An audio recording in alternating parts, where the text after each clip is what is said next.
Hello students, welcome all of in the maths class once again. आज हम start कर रहे हैं एक्सरसाइज 8.2 का क्वेश्चन नंबर 9 और इस क्वेश्चन नंबर 9 में देखते हैं क्या दिया हुआ है। आपसे कहा गया Arun bought a pair of skates at a sale where the discount given was 20%। If the amount he pays is ₹1600, find the mark price. Question बहुत क्लियर है और उसकी लैंग्वेज बहुत ही क्लियर है, आपको समझ भी आ गया होगा। इस क्वेश्चन में दिया हुआ है कि अरुण ने एक पेयर ऑफ स्केट्स परचेज किए हैं जहां पर 20% उसको डिस्काउंट मिला है और डिस्काउंट पे करने के बाद उसने जो अमाउंट पे किया है, डिस्काउंट कट करने के बाद जो अमाउंट पे किया है वो किया 1600 रुपीज। तो मार्क प्राइस कितना था? देखिए, मैंने आपको बताया था कि जब भी हम कभी डिस्काउंट फाइंड करते हैं तो डिस्काउंट फाइंड करने के लिए हम जो डिस्काउंट फाइंड करते हैं वो हम मार्क प्राइस पे करते हैं। और सपोज अगर मार्क प्राइस नहीं दिया होता तो हमें उसे लेट करना पड़ता है। तो यहाँ पर हमने मार्क प्राइस को लेट कर लिया है। हमने किया है कि let the mark price of a pair of skate of ₹X।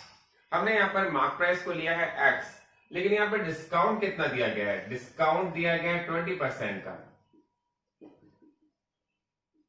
ये हमें लेट करने की रिक्वायर क्यों पड़ा है, लेट करने की क्यों जरूरत पड़ी है, ये हम बहुत अच्छी तरह समझते हैं। क्योंकि डिस्काउंट कभी भी हमें फाइंड करना होता है, वो डिस्काउंट हमेशा मार्क प्राइस पे होता है और मार्क प्राइस अगर गिवन नहीं होता तो हमें उसे लेट करना पड़ता है।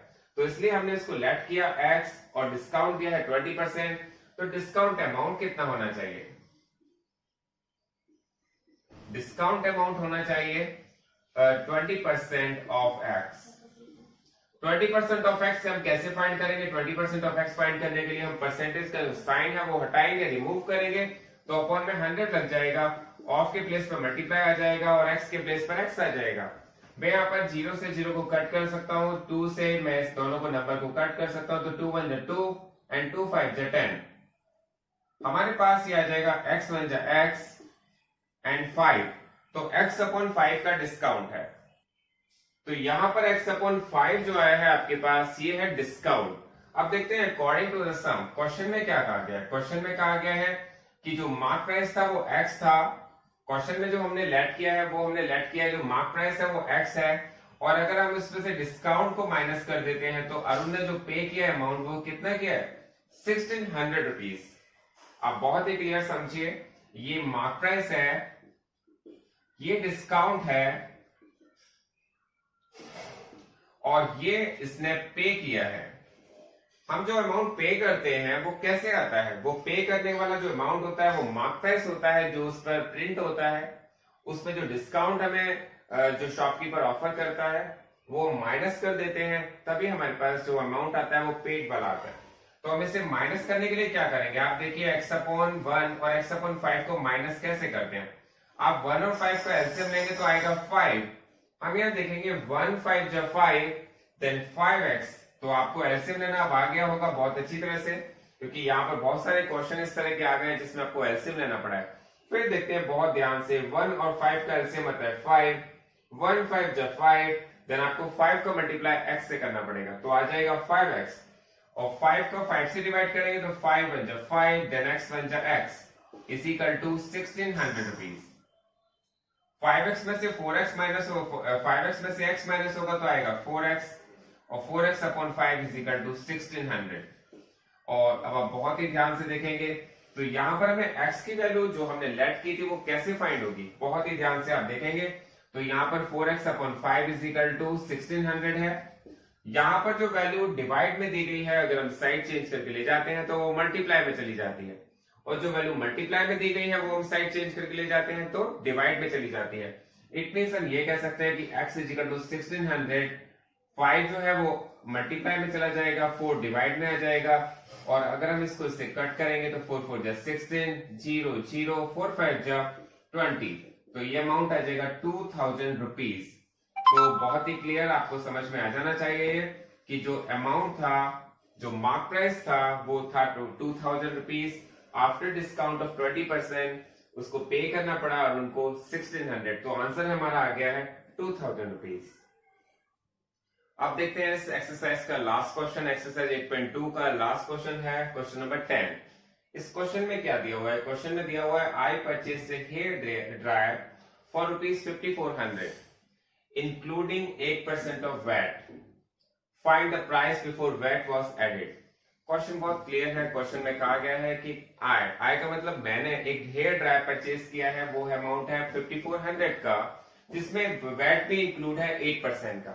तो आपसे इसमें पूछा गया है जब तक वैट इंक्लूड नहीं हुआ था तो उसका प्राइस क्या था।